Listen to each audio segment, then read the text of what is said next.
Welcome to Season 2 of Next of Kin, the podcast. I'm your host Emma, a British expat who moved to Dubai to further my fashion career when a positive pregnancy test rocked my world. I was asked to choose between my career or my baby, so I realised I needed to pivot fast. And that's where Next of Kin came in. Last season you followed along as I muddled through my first year as a mum and started my first business. Now I have a toddler, a brand, and this podcast. So join me this season as I jump into my Mumpreneur era and try to figure out whether we can really have it all. Welcome back. Today's episode is a good one. I have got a wonderful guest on the podcast today. And honestly, whilst we were talking, I could have gone off on so many tangents. We didn't even scratch the surface. I think she's going to have to come back for a part 2.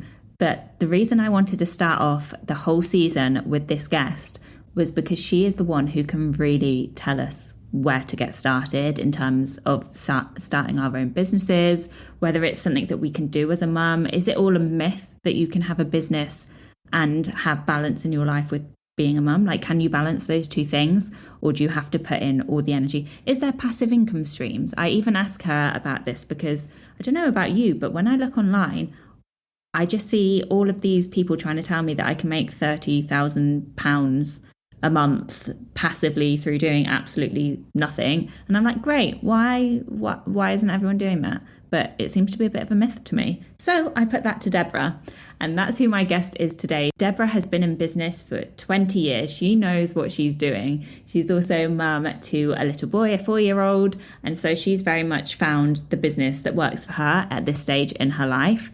And she has got so much knowledge.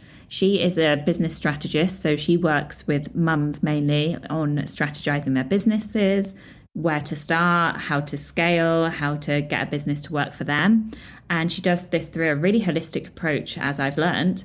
I tell you what, let's just jump in because you are going to love this episode. If you're someone who has been wanting to start a business or stop doing whatever you're doing, then this is an episode for you. So let's just jump in and let her tell you.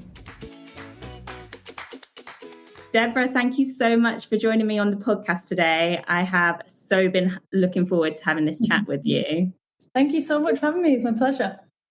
Would you like to start things off by just introducing yourself to the listeners? Yes, of course. My name is Deborah Henning, and I help business owners build and grow their brands. Perfect. To the point. Perfect, yeah. And that's why I've got you on, because my listeners, a lot of them, we're pretty much all mums here. And a lot of them are following me and following along on my journey of starting a brand. So I think a lot of the listeners are either right at the start of entrepreneurial journeys or considering it. So I think this is going to be such a useful chat for them today. Yeah, and it's a great journey to be on. It's one of my favorites. Well, tell me the start of your journey then. You are a bit of a serial entrepreneur, aren't you? You like to launch a business, and where did you start? I'm 18 years in now. So I started my first business in fashion design in 2007. And is that 18 years? I always say 18 years and then I never add any more years on. So anyway, someone else could do the math. So I started in 2007, my first fashion label, and I launched that in London. And then when we moved to Dubai, I relaunched it when I moved here, because obviously completely different market, completely different understanding of what's going on. And I changed the products as well. So I kind of had a reinvigoration of the brand and the thing that I love doing. I just did it from here instead. Then that developed into starting a services-based design company. And I run that for 7 years. And then now I help other people build and grow their businesses, because I got asked for it so much. And I realized how, young startups have got great ideas, but they don't have any structure, no strategy. And I went through so much in 18 years of learning how to do business, and no one ever teaches you how to do it. And there's so many business owners that are doing an all right job, but could be doing so much better just with a little bit of planning and strategy behind it.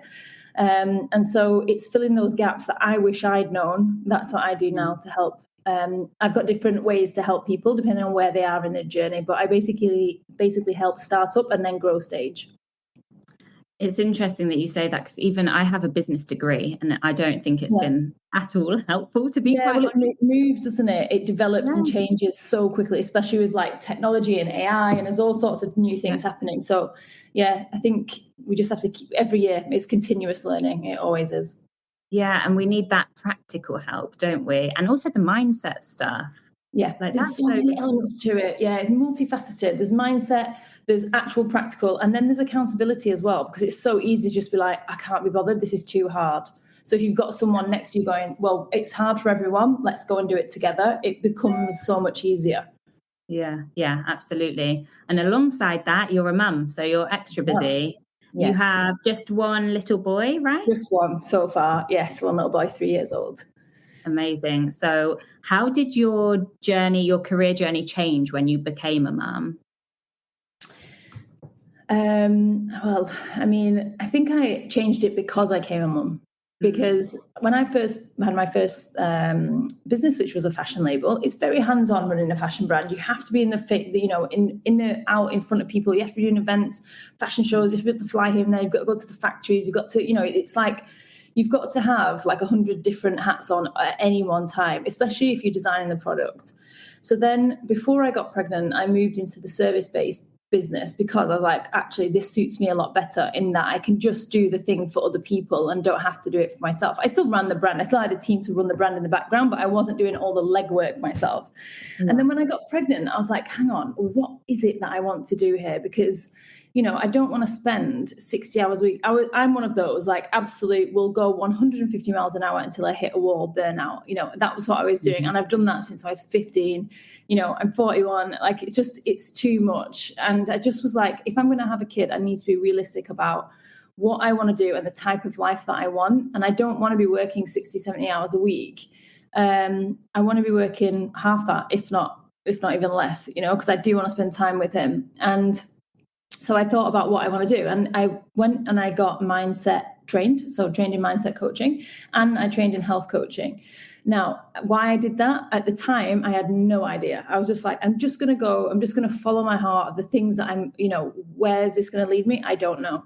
And I trained for a whole year in health coaching, got certified, and then did the mindset. And I thought, actually, I'm super interested in these things, but my heart is in business. I love growing businesses, and I love being in that entrepreneurial startup space. And it's something that I had done in my consultancy business, help people launch their brands, not just design for them, but help people actually get to profitability as well. I was doing that already. So I thought I can actually merge all these things together. Health is super important. Mindset is massive. And then the business skills. So then I added on to that a business certification in terms of strategy certification.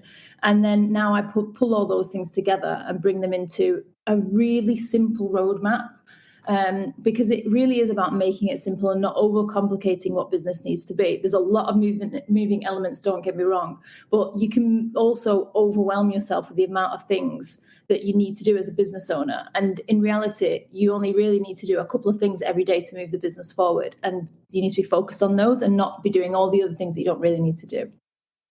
That's really interesting to me, because I'm definitely in that stage. I only started my business in May, and then I launched in October. So I'm at that stage now where there's so many little things that I want to do, and I want to do this better, and I want to do that. And I start putting something together, but then I've got distracted over here. Yeah. And so it's quite nice to hear that you've got such a holistic approach to it. Yeah. Well, I had to, because the reason that I started looking into mindset and health was because I wasn't sleeping. I was like, I was 7 months in with my newborn. He was still waking up like a couple of times a night. And I thought, right, I need a plan here. Like, I can't run. I was still running a 7-figure consultancy at the time. And I was like, I need a plan. Like, I can't continue to do this. I can't do an hour here and an hour there and be exhausted and like be living on, coffee and espressos at 3 p.m. It's just not, it's not good. It's not good for my mind. It's not good for the baby. And I realized how important sleep is. And so the first thing that I did was I've hired a sleep consultant to help me with my son, and she got him sleeping within 2 nights. And I was like, oh my God, why did I not do this like ages ago? And then she gave me the skills that I needed to then maintain that, because obviously there's bumps in the road with sleeping. Of course, there's always like, every time that they have a what's it called, a leap? Oh God, the leap.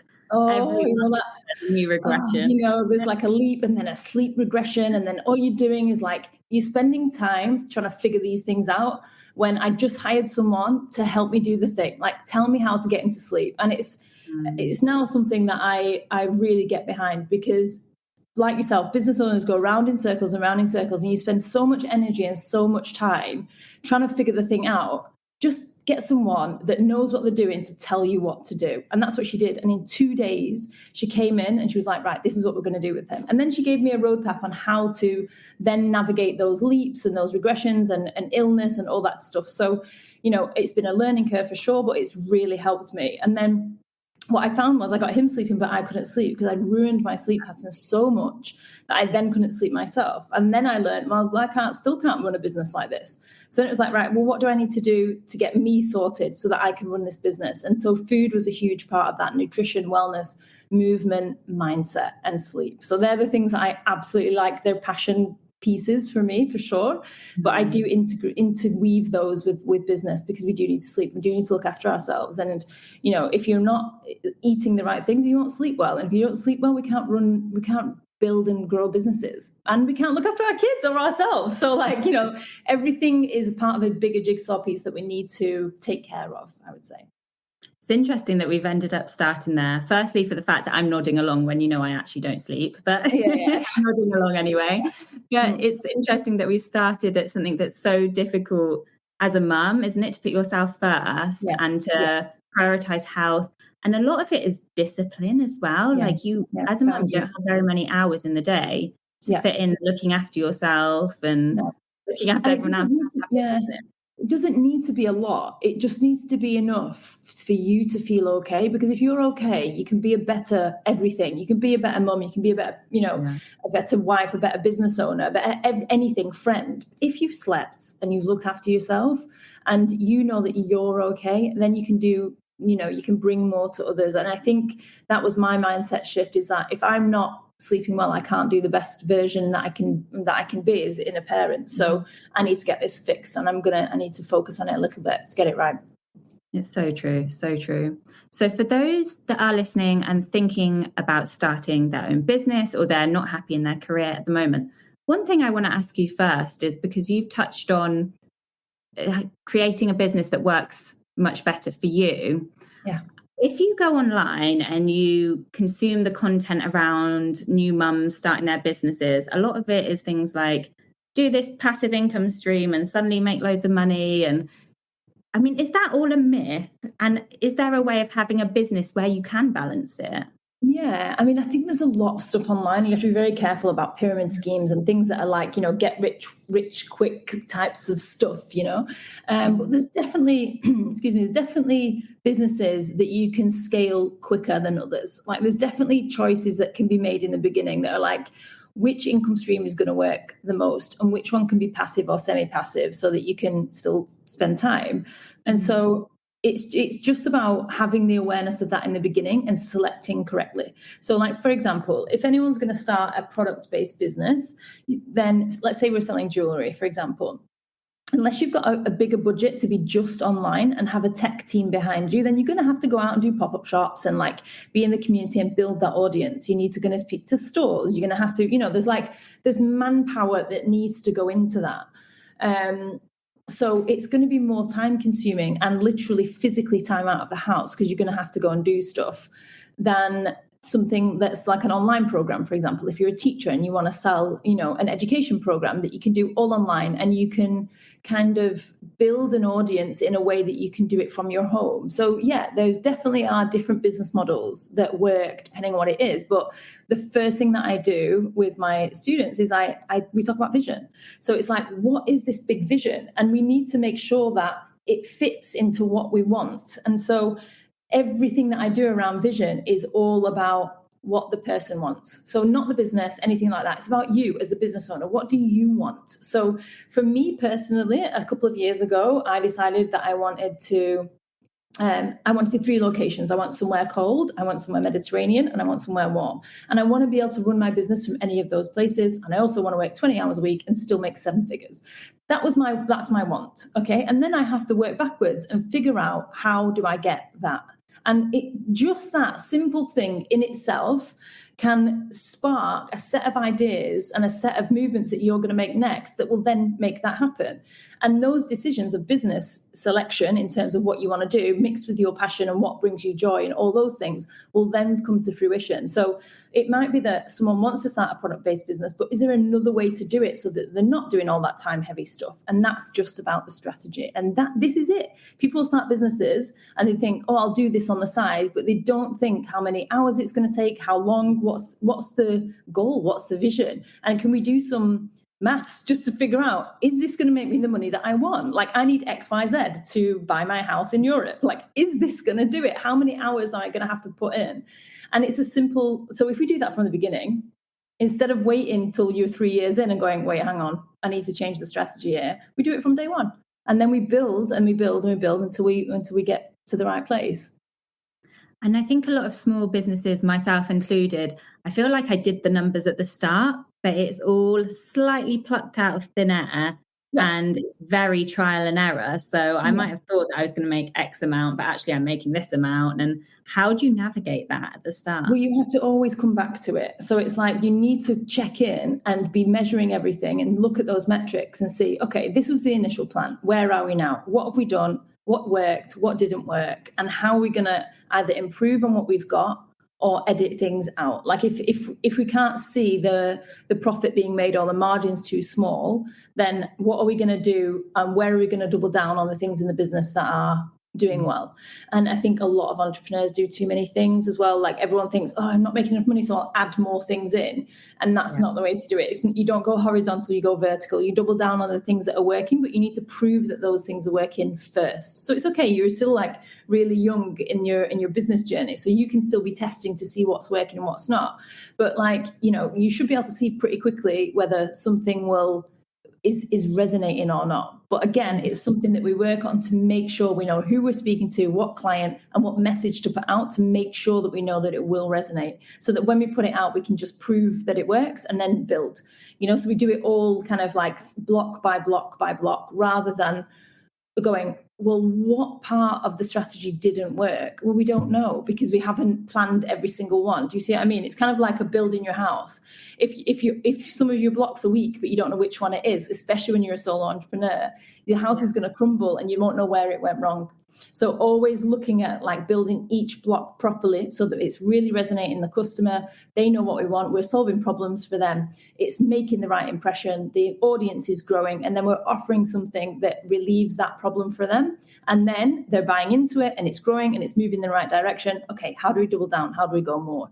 Rather than adding more products, more things, more services, because then it just dilutes your main offer. Yeah, it's interesting because I've said even on this podcast before that you can get very stuck in the day-to-day running a business. And I have to put in my diary things like brainstorming and make 100%. Sure that you've got that time, because that will be the first thing that you rule out when something else comes up. Oh, 100%. I even do it myself, and I tell people like you have to every day carve out time to work on the business and not in the business, because you spend so much time as a solo entrepreneur working in the business, and it will never progress if you don't sit back and go, okay, what's the plan? What's the strategy? Did it work? Did it not work? What's the next move? What are we going to do next? And that is working on the business. Like, who are we going to collaborate with? Where is the next project coming from? Because you need that. It should be a daily ritual, not like a monthly one. Yeah, absolutely. And I get a lot of comments at the moment. I know I've only just started, but I get so many mums saying, oh, I wish I could do something like you, or like, you're doing a podcast, you must be so confident. I get loads and loads of comments from people wanting to do the same, but they don't really feel like it's something that they can do. And I'm sure that from your mindset work, you know the kind of mindset you need to become an entrepreneur. Is there a certain type of person? Do you need certain types of traits? Or can this all be learned? Yeah, I mean, you need to have a special set of, how do I put this politely? Like, you need to have the balls to be able to do it, because if you're going to leave your job, right, you need to be able to say, okay, I'm going to go and do this. You don't need to leave your job right away, of course, and I wouldn't recommend until you've built something that's you can see the money coming in. But you do need to have a certain type of character to be able to deal with uncertainty, because it really is a roller coaster. It absolutely is. Some months it's up and some months it's down, and you need to be able to roll with those punches. Things are going to go wrong. Events aren't going to happen right, or, you have to cancel things, launches, like whatever. Something's going to happen, and you have to be able to build resilience in how you approach things and how you handle things. Things will happen, things will go wrong. You have to be able to take the hits and be able to continue and not give up. So in terms of mindset, that can be taught, and you can build that in. You can literally retrain your brain to be able to do it. But I do think there's some kind of energy around entrepreneurs that need that initial spark, that believe in themselves, like even just a little bit, like just to be like, all right, I'm going to, you know what, I'm fed up with this job. Or do you know what, I'm not going to listen to my parents and told me I need to be an accountant. I'm going to go and do the thing that I want to do. And, I work with so many women that have got so much potential. And it's just about finding that little bit of confidence. And a lot of what I do is around confidence. It's about getting those women like, come on, you can do it. I can see this in you. You just need to pluck it out of yourself. So there's a lot of work that we do there as well, just to really let them step into the greatness. There's so much in us that's untapped. And I think that that's all about that vision work that we do. Like, I remember me as a kid, I was like red welly boots, jumping in puddles, running around. Like I just loved life. I just wanted to play.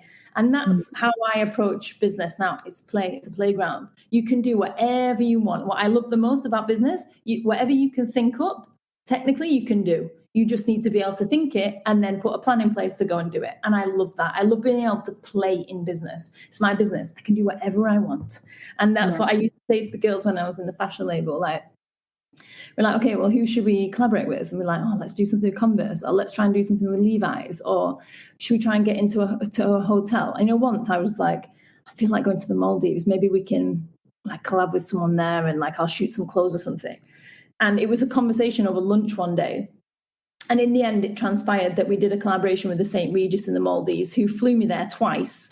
And we went and stayed there. I brought my team with me, and we shot the collection out there. They stocked the collection in their store on the island in the St. Regis in the Maldives. And we had like a private butler and our own villa on the water. And it's just like, that happened because I thought it. And then I put the things in place to make it happen. And at the time I had no connections, no idea who, it's just, if you get your brain to think it, and you ask good quality questions, you can find the answers that you need. You can just make it happen. So this is the type of mindset we need to be able to approach business with. It's like, we can do anything we want. Maybe it's just everything we need is within us. Yeah, it's all about mindset, that thinking big. Do you know what probably I find at the moment is limiting me is the money side, because I'm in such a rush to be super profitable and then feel like I have the money to go and do big things. Yeah. But I know you've said most people probably shouldn't quit their jobs till they've got going. I had a slightly different approach where I suddenly had to quit my job and think, what am I going to do now? I think the money side is something that probably really worries a lot of people, doesn't it? And becoming profitable. How long do you have a time frame? I guess it depends by the different businesses that people are approaching. But I was told to expect to not be making any money for like 2 to 3 years and just reinvesting. And I guess people need to know this to plan whether this is something for themselves. I see this again, and this is why people work in the business and not on it, because they jump into a business and think, oh, I'm going to make money next week. And then they end up doing the thing that they need to do in the business to make the product or deliver the service. And then they don't have any time to work on the business to actually grow it into something that they really want it to be. So they end up spending 60 hours a week for half the pay that they did before. So that's why it's always good to plan before and have a strategy in place so you know what you're going to do and how you're going to go about it. Don't get me wrong, I have all the business I've started on a whim and then thought about it after. So this is why I now help people not to do that, because I've been through it and I know what that means. But what it does is it puts pressure on you, unnecessary pressure, that then you have to make X amount by this time. And then you become disappointed or feel like you're not doing it right, or, and it's like, well, if we didn't have that pressure, it would be easier to grow the business because we would be able to strategize more and really kind of put things in place to build it. If you find yourself in that position, then it's all about planning to make sure that you're on the right track for growth and not going around in circles and only working in the business and not on it. Because there's no way that we can kind of see the growth of it to get to that figure unless you've got a plan in place to get there. And we need to do that through metrics and data and see what's working and what's not. In terms of making money and your roadmap, it depends. Again, it depends on what business you've chosen. Like, is it going to take you 6 months to develop products? Like, I've got brands that I work with that are still in product phase and they're 6-7 months in. They're still developing the product. So of course they can't make money because it's not even out there yet. And then when it comes, it's going to be a slow burn until they build the brand recognition, that brand name. Like, it's going to take time. This business that I've done right now, we hit 6 figures before 9 months. So it's like, it depends what your business strategy is and how well planned you are, and if you've got a strategy in place. So you're going to get there quicker if you've got a roadmap to follow. And if you just trying it on the side, it's going to take you longer because you're going to learn and make mistakes and drop the ball and then figure it out, and that's going to take you longer. So, people say, oh, you're not going to make money for the first 3 years. What does that mean? Does that mean you're not going to make a salary? Or does that mean you're not going to make any money because you're going to put money back into the business?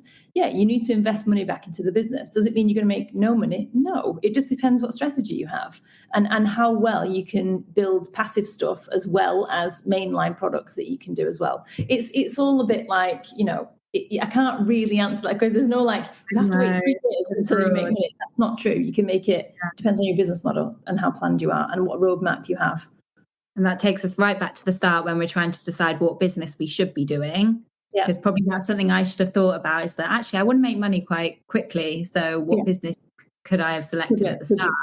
Yeah, exactly. That's interesting. It really flips it on its head, doesn't it, to how most people approach it. Well, most people do it from passion, right? So it's the same thing. Do something you love. Absolutely, 100%. I'm all game for passion. But mix it with the life that you want. Do you want to be working 70 hours a week to make this a thing? Like, look at podcasts like around the world. How long do they take to hit like critical mass? A really long time. You know what I mean? Who are your competitors? Who are you competing against? Like, what can you do to monetize it before, like without that audience yet? So it might change your strategy based on the results of the like research that you're doing. Yeah, and on the podcast thing, I think that 90%, I'm not going to try and say a statistic, but I'm sure that this podcast, despite it being quite small, is like within the top 10% of podcasts. Amazing. Or something ridiculous, because most podcasts give up because it takes so long to get going. So and that is a lot of it. Business, because I know a lot of businesses at the moment who have launched, it's maybe not just suddenly become super profitable and amazing and not really how they were envisioning things going. And then you've got to decide to just really focus and get going, or a lot of people give up. Yeah, so many people give up. So many people, it's hard. It's not easy at all, but it's harder if you've not got a plan. It's harder if you're winging it. Trust me, I've been there. I've winged it so many times, but I am super stubborn. So it's like, I won't give up because and also I'm better running a business that I can run because that's how my mind works. I like running a team and doing the things that I love to do. And I think that if I worked in a company, I think I'd go off on one and they'd probably sack me because I'd be like not doing the right things, So this is my life. I've 20 years in, I'm still working for myself, and I always will. I know that. It's just how I'm built, Yeah, and I think because we're going into the bits that are difficult about a business, it's good to highlight the fact that, like, I love right now that I am just designing my life and I can go and do whatever. I felt so institutionalized before. Yeah, and I mean, having a job takes up a lot of time, and then you come home and the baby's put to bed and you don't get to see them. So I love doing this. Yeah, unless you love your job. Like I always say, unless those 40, 50 hours a week that you're spending, unless you're really enjoying it and you enjoy, then rethink, because we've been institutionalized since our parents. Like, think about the general demographic now of people roughly our age starting businesses, 30 to 40, like whatever. And think about your parents, like what generation they came from. They came from get a job, get an income, save for a rainy day. And again, this is mindset, the things that we've been taught, money mindset that we don't know is affecting our subconscious. I do that as well with a lot of clients.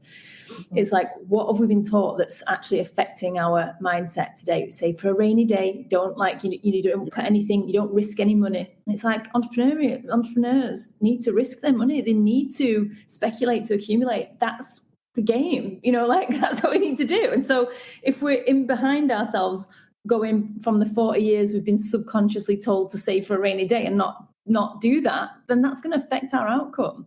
Yeah. So yeah, it's rough. It's not an easy road, and you need to be able to take the wins with the lows as well. But what I've got from this conversation is that there is such a broad spectrum of businesses that you can start as well. You don't have to be starting a business because you want to have a huge team and be multinational and make loads and loads of money. You can decide to start something much smaller that's 100%. Just going to be that few hours a week.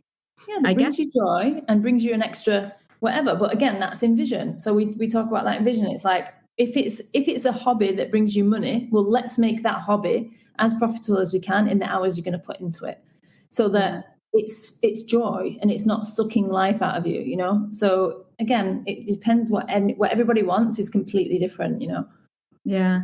I'm starting to feel like the one thing that you really need to learn to get right, though, is the marketing, because you can try and build something that's really passive, but how are you going to get people to know about it? And that's actually quite a skill, isn't it? Oh my God. And a lot of it's based on research as well. So again, people go out and they put their thing in front of people and be like, look, this is what I've made. Isn't it amazing? And people are like, yeah, I don't care. Bye. And then the businesses don't work. And it's not because the product or the service isn't good. It's just that the way that they're going about marketing is the wrong way psychologically for the person that's like receiving it. So there's a way that we do it through looking at, I have a 6-pillar system that we look. So we look at target market, which is the main thing at the end of the day. It's like, who are we trying to sell this thing to? If we don't have an audience, we're not going to sell anything. And if we're not speaking their language about the problems that they have, we're also not going to sell anything. So we need to be making sure that we're doing that first. Like, what is the audience? Who are they? Do we know them? What's the demographic? Who are we competing with? And if we don't know all that, we can't do marketing without knowing that stuff, because again, you'll go around in circles and then you'll eventually have to do it. So we start with the basics. We start with the knowing our customer inside out, knowing what their problems are, what are we solving for them, and then we go into the marketing, what messaging, what tone of voice, and then we talk about the brand and how we position ourselves and how you can solve problems for the customer rather than put like, hey, this is my thing, buy it, buy it, buy it. So for example, let's say we have something that like takes stains out of furniture, for example, right? So it's a really boring, non-toxic, but takes stains out of sofas, and we're selling it to mums, okay? And what I could do is I could show all the benefits. This is, refillable, and it's sustainable, and it's non-toxic, and it's not harmful to your kids, and it's available in spinneys, and it's, this price, whatever. It ticks all the boxes in terms of like a mum trying to fix stains in her house. But really what I should be talking about is the mum, and I should be saying, you've got things to do, right? You're busy. You don't want to be dealing with spaghetti on the walls or on your sofa. Put this on, leave it 10 minutes, and you can go about your day and getting the things done that you need to get done. You can still be super mum and have your house like spick and span and beautiful looking, and no one will ever know. We're working in the background for you. Don't worry, we've got you covered. Like let him play with the spaghetti because we've got you covered. Don't worry. Like, he's never going to go to a play date with the sauce all down his top, because we can get it out in 3 minutes, and you're still super mum, right? So it's like mums always want to. They always want to do everything. They always want to be like solving all the problems. And so this product can help us solve the problem of getting it done in a small amount of time. It is non-toxic, so that's helpful. That speaks to our consumer as well. But actually, we're focusing on making sure that the mum is doing all the things that she needs to do in the day. This busy mum's getting it done, and we're helping her do that. We're helping her get through that checklist every day and send the kid to the play date without looking like a complete mess. So our role as the cleaner is to support the mum. It's not to sell her a product that is all about the stain. Do you see what I mean? There's a different angle that we need to look at, and that can be applied literally to anything. Yeah, and you need to sort of focus in on just that one aspect at a time, right? Because I wanted to shout about all 5 pillars of my brand, but also I've done this and I've done this, and you want to tell everyone everything. They're not going to listen. Like, that's not interesting. People don't listen. No. One thing at a time. Yeah, people don't listen. Yeah. Like we have, I sent emails out. We did a boot camp, a business boot camp, a free one the other day. And I sent, I think, 7 emails to say where it is and what it's going to be. I've still got messages, people saying, where is it? Is it online? How do I join? And you're like, well, just read one of the 7 emails that I've sent to you. Like, it's fine. Yeah. People think that they're listening. You know, you put out a post and people will read it or listen. No, you have to reiterate that marketing message over and over and over again. And if it's mixed, the customer's confused and therefore they won't buy it. Yeah. I mean, I have a sign on my market stalls that says sizes newborn to 3, and every single person asks me, so what size does this go up to? Yeah. They haven't got the capacity. I think it's 3,500 marketing messages a day everybody gets. So they've not got the capacity to read stuff. So what we think is like reiterating the same story over and over again in terms of marketing. It's like, you know, I think now there's something like they have to see something 28 times before they engage in it, something like that. Yeah, I've heard of the 7 different touch points. Yeah, that was like, it was. Wow. I think now with today's society and all the social media, it's way more than that. Yeah, it was 7 before the internet kicked in. Yeah. No, I can imagine that now. Well, when I look at you, I see, because you're 3 years ahead of the mum life, and you've had businesses for 20 years. So you feel to me like you're so much more put together and serene. But if I take you back to having a baby, being pregnant, trying for a baby, because I know we don't even have time to get into, you've got a long journey there with even having your first baby. Yeah. How on earth did you balance that with still showing up in your business? Luckily, at the time when I was pregnant / newborn, I was running the consultancy business, and we had an 18-month runway on work that we were doing. So actually the team were doing it and I wasn't doing very much. The business was still running itself without me doing anything. So, I mean, anything. I was touching in every day and doing emails and stuff, but I wasn't bringing in new business because I didn't have the capacity for it, because I was struggling so much, basically because I wasn't sleeping. So I was just kind of managing what we had, but also I knew that I wouldn't continue this business. So I was happy to let it wind down because I was ready to change and do something else. So the extra time I was spending, I was learning mindset and health coaching because I knew that my next step was coming. So I kind of focused on that instead of doing business development for the current business that I was in. So there was a huge transition period. And the more I learned about health and wellness and mindset and sleep, the more I just was like, I need to integrate this into my life and make sure that I'm okay to be able to move on. I didn't want to continue to be building businesses in the way that I'd done it before, because it was just too much overload. Like people leave their 9 to 5 so that they can make double the amount and work half the time. And it's not the case. It's just like you end up working more time for less money. I didn't want to do that. So I needed to sit down and think about what I wanted. And so that whole period when I had my son was hard, but it gave me a little window to stop and breathe. And actually it was COVID as well, so it really made me slow down during pregnancy, which was amazing because otherwise I wouldn't have done it. I closed down my office and I worked from home, and if I wanted to have a nap when I was 7 months pregnant, I could go and have a nap, and it just wasn't me. It just wasn't what I would normally have done. I would have gone 150 miles an hour. And so it really forced me to slow down, and I needed to do that to figure out what the next step was.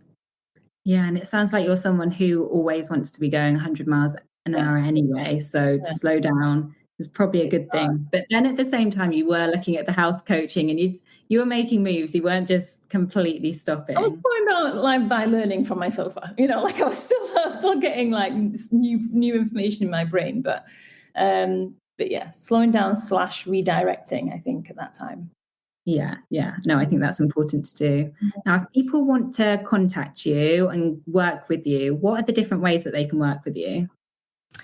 So I have a couple of different ways. When I work with startups, I have an online program which I run twice a year, and it's a 10-week program where I talk through basically all the things that we haven't covered everything, but we've covered a few things like the mindset, the vision, the time management, the goals, the target market, the competitors, all these things, brand building, branding, marketing, automations, all the things that you need, all those really good building blocks that you need to go from 0 to 1. Like, how do you get off the ground? How do you build the thing that you want? And how do you monetize it?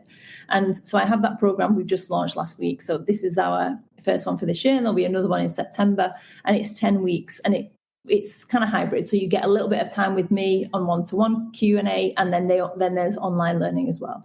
So talking about business model, this is my passive income business model, which I love because I get to dip into it and I get to get all the energy of the women that are on the course, but it doesn't take loads of my time. And then the other way is then I work one-to-one with clients that have got more developed business. They're in growth stage. So they've made money. They're starting to grow and they want to hit 6-figure months, that type of thing. They're the clients that I work with one-to-one, where we build that strategy in, and it's very specific for them. And we build strategy every week, and we have planning and all that type of stuff. So yeah, it's either my online course or I work one-to-one with clients too. Perfect. And how can people contact you? They can reach out. My email is, my website is deborahhenningofficial.com, and my Instagram is deborahhenning_official. And you can either one of those, deborah@deborahhenning.com also works. So, but yeah, I'd love to hear comments on the podcast. If anything resonated, please do send me a DM. I love to hear from people. If you've got any questions, happy to answer and happy to help anyone that's wondering about a business or how they do it. I'm always happy to have a chat. Absolutely. I'll put all the links in the show notes anyway. Amazing. Thank you so much. An absolute pleasure. Thank you again to Deborah for coming on today. When I come to edit this, I genuinely think I'm going to have to make some notes. I mean, wasn't that such an inspiring way to kick off this season's guest list? I'd love to know your thoughts and takeaways from the episode, so please get involved in the conversation over on Instagram. You'll find me at nextofkin.ae. Also, guys, my discount code podcast10, it still works on nextofkin.ae. So if you are after some clothes for your little ones, please head over there. Before I go, I just want to ask you for one last favour, which is to think of a friend who might enjoy this episode, and please do share it with them. I would love to reach more listeners. Please also make sure you're subscribed too. And with that, take care. I'll be back soon with another fabulous guest.